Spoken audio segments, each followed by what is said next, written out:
Technological Department in the Ministry of Green Economy and Environment. My name is Karike Banda. Good morning. Hey guys, let's play this game my mother told me. She says they used to play when she was my age. It involves hand, clap, and high five. But mom says half the bacteria can be used on doing it. My mother told me that too. But hey, not when you wash your hands with hygienic hygiene soap and clean water after using the toilet or touching surfaces which could carry germs. Hey guys, let's make a circle. Yes, a circle of protection against germs, laughing and surface from having Before fun. you come into the rest, I've asked for extra time. So I'll show it back. Oh, 30 minutes. You do for me.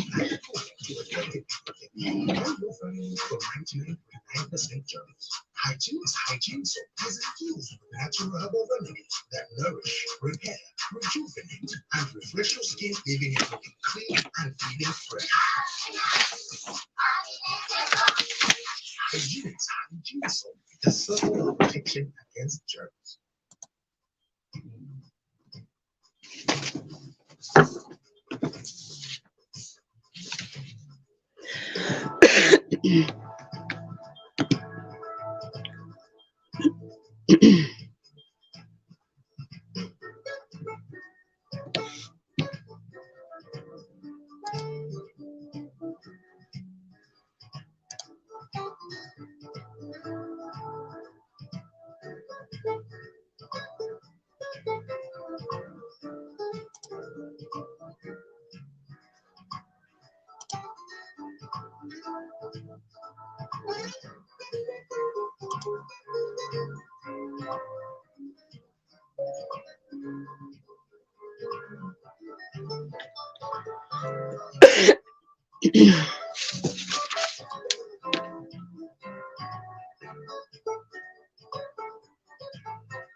Are you looking for a program to start a business, grow an existing, or manage your personal finances?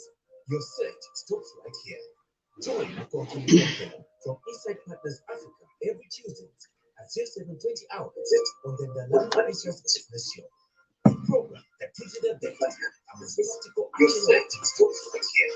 Join Mukonki from Inside Partners Africa every Tuesday at 07:20 hours on the Dalala Precious Business Show. So good morning and welcome to another insightful episode of the Insights and Business Show. I'm your host, this young lady. Free today. We're unveiling Mukonki's vision at the ZICA Council of Commerce and Industry. I get confused with this. But the ZICA Council basically is, what is the ZICA Council? Before you even say good morning. So ZICA Council is a member. It's an organization. So first of all, ZICA is an organization of chartered accountants. So every accountant in Zambia is required to be a member of ZICA. Okay, the council are individuals who are invited to be part of this body, so that they help ZICA to make decisions. So it's made up of 10 representatives who are ZICA members. In fact, senior members of ZICA. They're supposed to be fellow members of ZICA. So these individuals make up a body that helps ZICA in decision making. They're more like a board, yes, for ZICA. And it's comprised of 10 members. We have 4 in commerce and industry. We have 4 in public practice, and then we have our president and vice president. So that is what the ZICA Council is. Okay. Yes, Leslie. Very, very interesting indeed. And I think this is something you should automatically be on. And, some things, if there were no elections, you would automatically be on it. But let's talk about it though. As an accomplished finance professional, with extensive experience in commerce and industry, you kind of have a unique perspective on the challenges that accountants face in this sector. Can you share some of the key challenges that you've observed? Thank you, Leslie. So let me just start by saying good morning. I know you're all fired up today. Yeah, this is actually a nice one. Did your workout really help you? You seem so energetic. I need that energy down. So let me just say good morning, Leslie. I would like to say good morning to our esteemed members of the ZICA community, and also to everyone listening into the Ndalama Insights radio program this morning and watching me live from LinkedIn as well as YouTube. It's an honor to really address you this morning so that I unveil my vision for ZICA Council member under Commerce and Industry.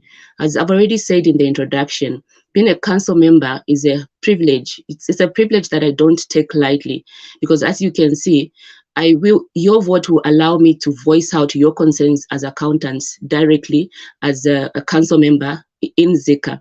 And as you know, council members are advisors to ZICA in terms of how it's managed. And there are specific roles ZICA council members are supposed to ensure. And one of them is professional ethics. As accountants, we've got ethics that we need to comply with. And we, as a council member, I will ensure that these ethics are followed in ZICA. And also ZICA is an important body when it comes to setting standards. And so we play a very important role when it comes to setting accounting standards, even just contributing to global financial reporting standards and all generally accepted accounting standards. ZICA also plays a key role in terms of setting these standards and setting examinations for our students who are studying ZICA and other accountancy qualifications, just helping these students to ensure that they can also, join us as accountants in practice and in commerce and industry. So the role of a ZICA council member, particularly for commerce and industry, is what interested me because of my experience in commerce and industry. And so, Leslie, I wanted to say good morning first to everyone in that regard. Okay, noted. Now we're basically talking about the challenges that you've observed. Yes. With accountants in Zambia. Mm-hmm. So the challenges I've observed, I mean, one challenge which I personally experienced when I started work after qualifying for ACCA. You see, when I qualified for ACCA, I was so eager to work, and I started my work at Stanbic Bank in the operations department, and I remember it was around 2006 as an unpaid clerk. And do you know what an unpaid clerk is, Leslie? Voluntary work. We were packing bank statements and paying checks, actual checks. Oh. So then, there were no automated systems where you get emailed your bank statements. Our job was to sit in the back office. We used to call it OPC, and we would manually pack a client's bank statements, even yours if you used to bank with Stanbic then. There were no automated systems. When I started work, my first few jobs, really, I was eager to apply what I had learned as an accountant in practice.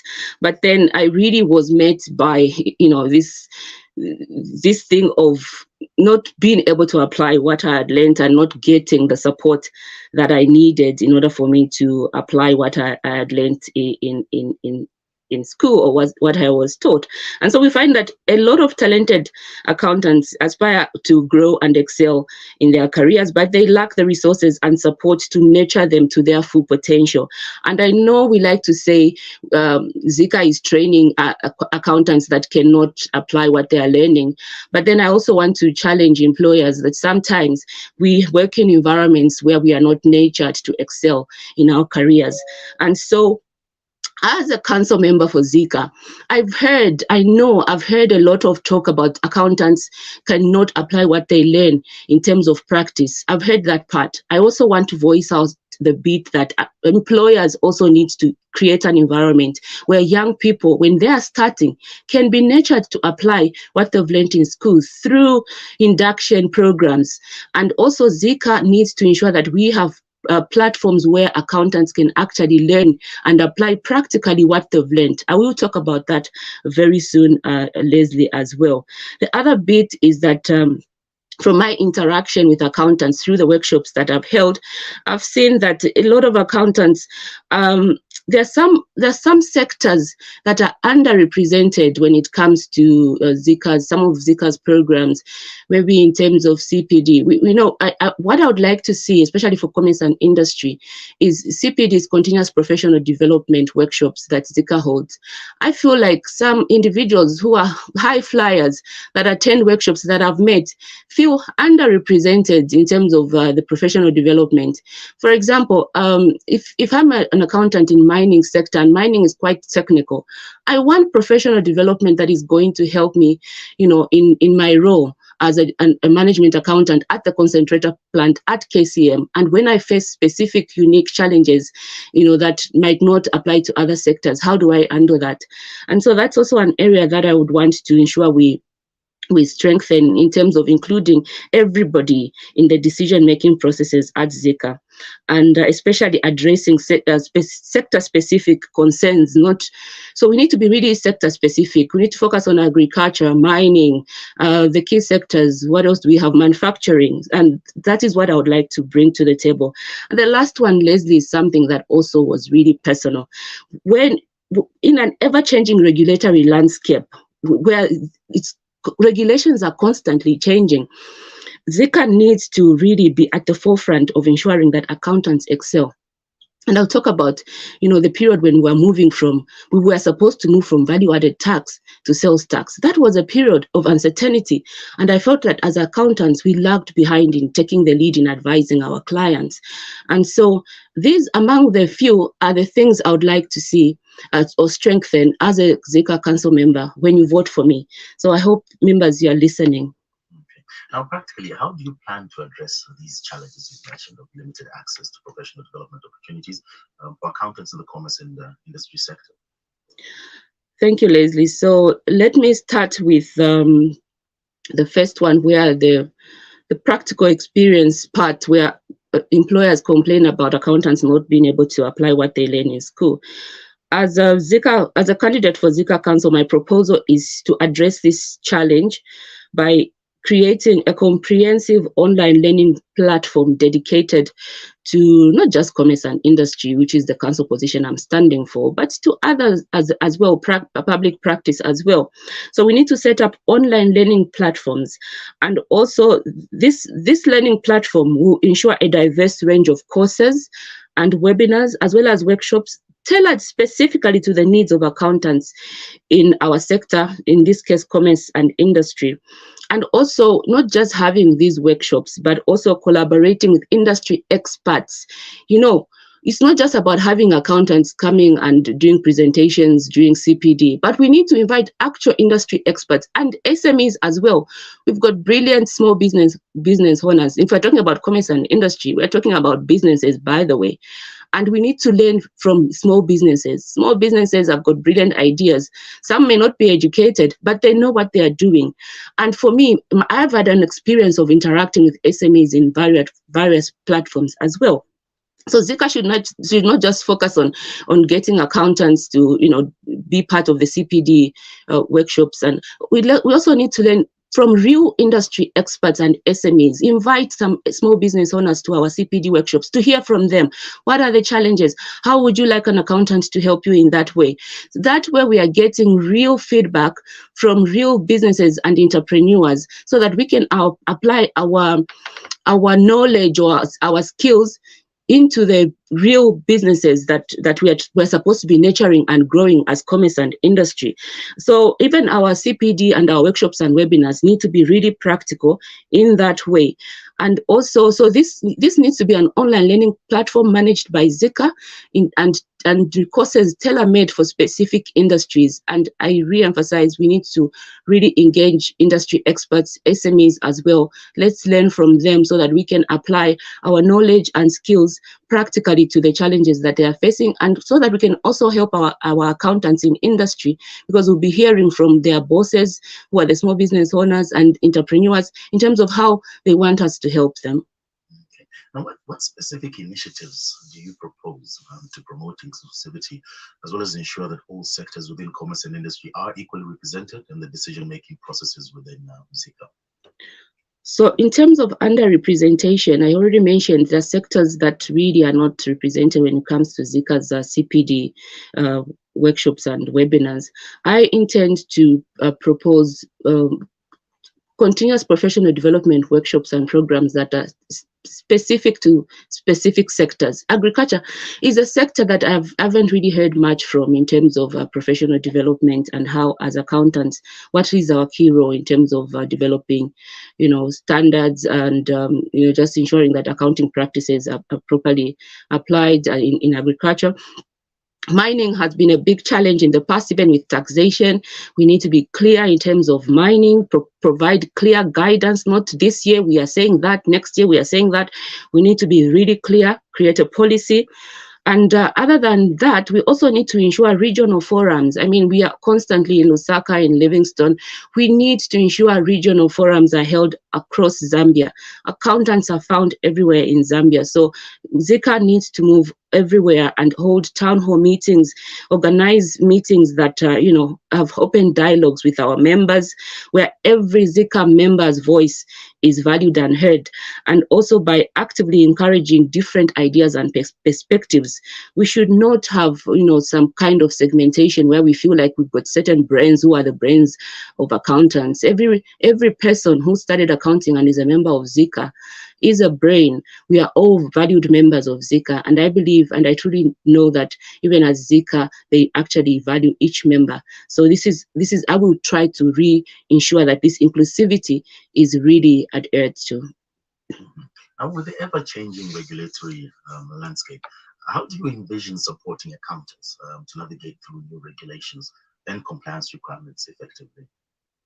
So we need to actively address when there's a change in the regulation, or when there's a proposed change in the regulation, as we saw when we were meant to move from value-added tax to sales tax. Really, as accountants, we grappled during that period. We were so uncertain, what is this sales tax? How is it going to look like?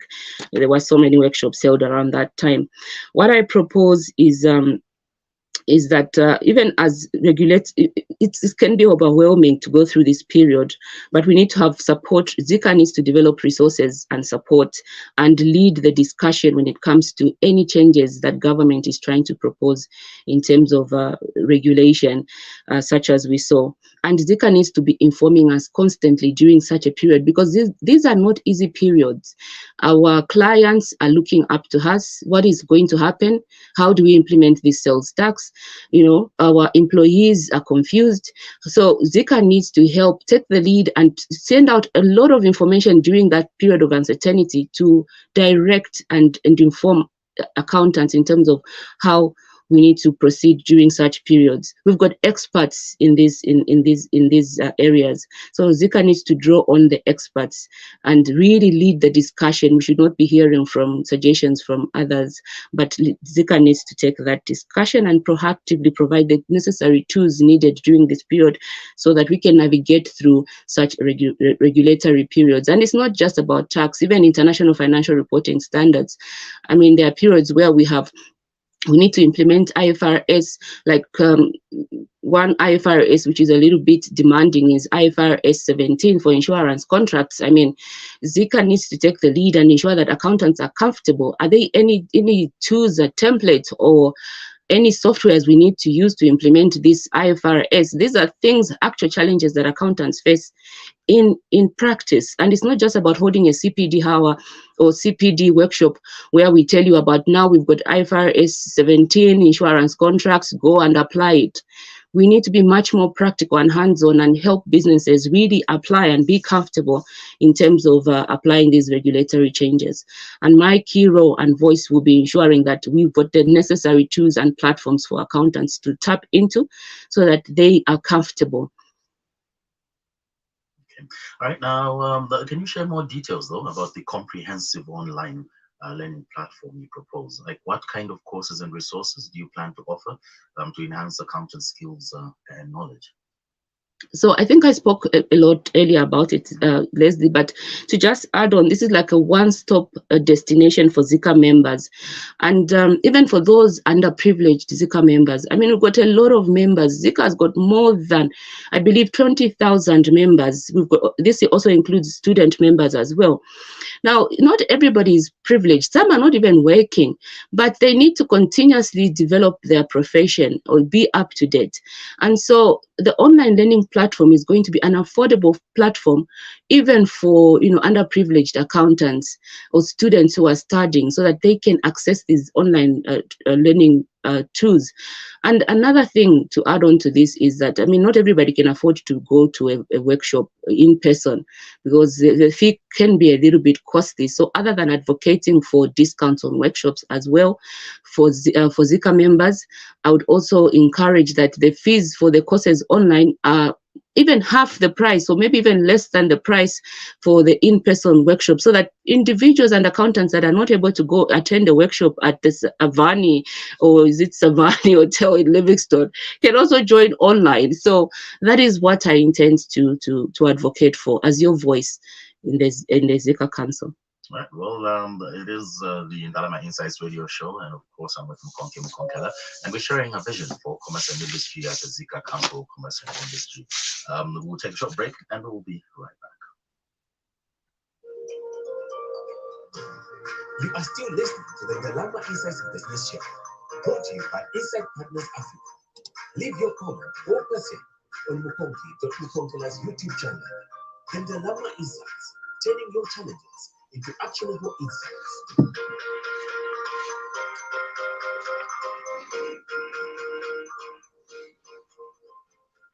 That's right. This is my Insights radio show, and of course, remember you can also catch it live on YouTube. Simply search for Mukonki.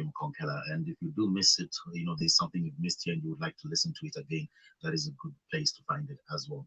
And Mukonki, how do you plan to foster collaboration and knowledge sharing among ZICA members who are working in commerce and industry? So how do I plan to foster collaboration? I want to propose active networking events and forums.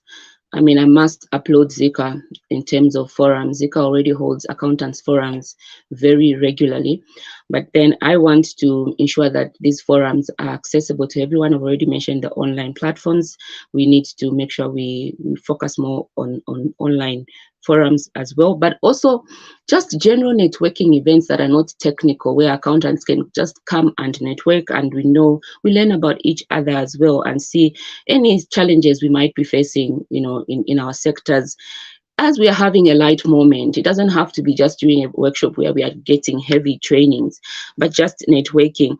And while we host these specific networking events, we can also share ideas and just discuss challenges that we are facing, and collectively find innovative and actionable solutions to those challenges. So this kind of networking events will also ensure that we have a culture of openness and inclusivity, where, you know, everybody contributes as a voice. We don't want just hearing the same voices. I want to hear from those people that normally in a workshop are in the corner, in the room, are just observing and watching, but they've got very important ideas. I need to see how we can draw out those, because majority of us that actually are loud, we find that the people that are quiet and observing are the ones that have the most important contributions to make to the table. I want to ensure we can draw that as well. That is how I intend to ensure we have inclusivity and collaboration amongst accountants. Okay. Now, in light of the rapid technological advancements in commerce and industry, how will you ensure that ZICA members have access to the latest tools and resources to stay ahead in their evolving business environment? Thank you, Leslie. Nowadays, I mean, we are talking about an age of AI technology, which is why if you're watching me and you're a ZICA member, vote for a council member who is technologically advanced. Look at me here.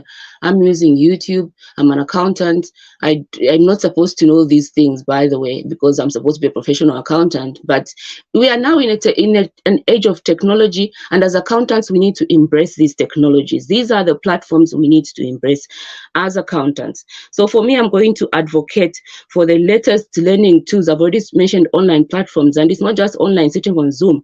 We've got really brilliant online platforms that we can utilize that are interactive, where I can ask you a quiz. You can give me feedback right there and then. I can give you an assignment. I mean, we need to tap into these resources and also tap into artificial intelligence, AI technology as accountants. I mean, there's this fear that AI is going to take our jobs, especially as accountants. Artificial intelligence, as we know that everybody's saying, is coming for you for different positions, but I know even for accountants, because we can ask a machine now to create a balance sheet, create an income statement. So what is going to be your role as accountants?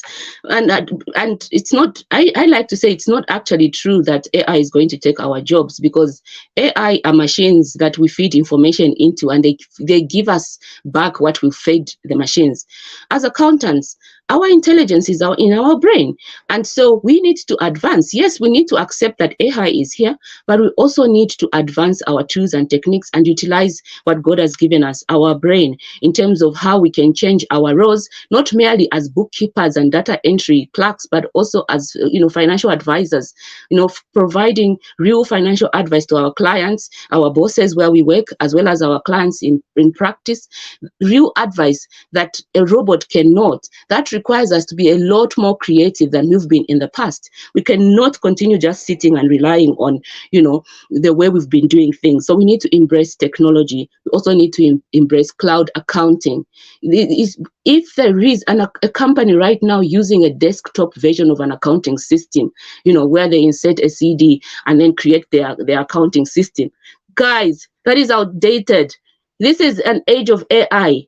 There is now cloud accounting. If you don't know what cloud accounting is, give me a call after this show. I'm going to explain to you. As an accountant, we all need to embrace technology, because like I like to say with cloud accounting, it's like, in the past, we used to drive manual cars. Way back in the past, we used to drive manual cars, and then they are now they came automated cars, right, Leslie?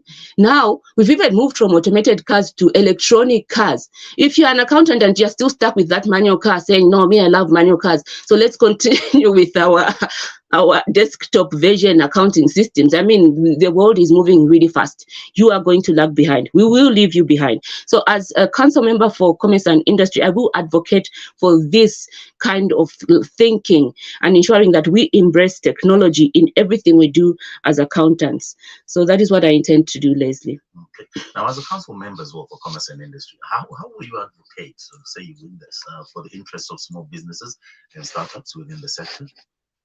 Thank you, Leslie. I'm passionate about SMEs, right? You and I have done this program for a number of years now, and you know how I talk about SMEs. And I've heard constantly and regularly people talking about SMEs being the backbone of the economy. I mean, everybody who talks about SMEs, the first thing they start with is SMEs are the engine, the backbone. But I don't see it in practice. So for me, and this is one of the major reasons that motivated me to stand as a council member for ZICA, I want this engine of the economy to start running.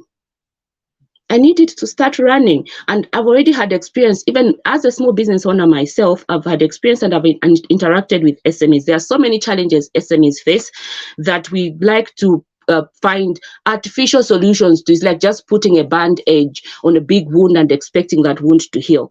But we are not really doing the big things that we need to do. We've got financial institutions in Zambia that will also give speeches such as this.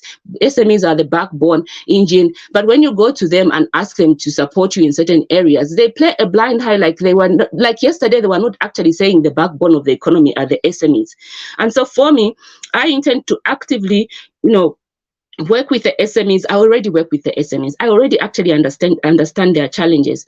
I propose setting up dedicated support programs for SMEs, as well as mentoring opportunities and networking events. With ZICA leading commerce and industry, we want to engage the SMEs through ZICA, call them for networking events. Yes, we are a professional board of accountants, but we are working in commerce and industry, guys. Let's call these small businesses entrepreneurs and engage with them, find out what the real challenges are, so that we can use our professional expertise and skills to help them thrive in commerce and industry. Otherwise, it will just be a mere talk, as it's always been. I am tired of hearing SMEs being the engine of the economy that doesn't run. It needs to start running, Leslie. Definitely. Now, how will you ensure that ZICA remains relevant and responsive to the changing needs of accountants in the commerce and industry sector? So for ZICA to remain relevant and responsive, ZICA needs to proactively engage with our members through different ways, even surveys and feedback sessions and forums that we've already spoken about. And ZICA needs to continuously monitor industry, trends and advancements that we can adopt and tailor. We can also learn from other countries that are doing really well. We can look at countries like Kenya, South Africa, and other countries that are doing really well in terms of just meeting the needs of accountants in commerce and industry. Yes, Leslie, I think that's what I would say. Okay, and lastly, how can ZICA members actively participate and contribute to your vision for commerce and industry within the council? So it's your contribution, it's your voice. As a ZICA member, the way you can actively participate is by voicing out your concerns and your issues. Don't just sit idle and complain. You need to voice out through different ways. You can write an email, you can, network through networking workshops and events. You can join us and voice out when you attend the CPD training programs. Don't just stay quiet. You need to speak up so that we can hear your voice. Your voice matters. And as your council member, I want to listen to you as well as learn from you, because your contribution is important and I want to serve your best interests. All right. Mukonki, thank you very much for coming through to the show. Thank you, Leslie. Let me just end by, encouraging you ZICA members that are listening to me this morning to vote for Mukonki Mukonkela on the 11th of August at the ZICA AGM. Vote for an actionable representative, your voice in commerce and industry. Definitely, and after all these years of pushing SMEs, this should be us. But Mukonki, thank you very much for coming through. All right, this has been the Ndalama Insights radio show, and of course, remember on the 11th of August 2023, the ZICA AGM, do place a vote for Mukonki Mukonki. As for ZICA Council, Commerce and Industry, this is Leslie Nyangwe, and this has been the Ndalama Insights Business Show.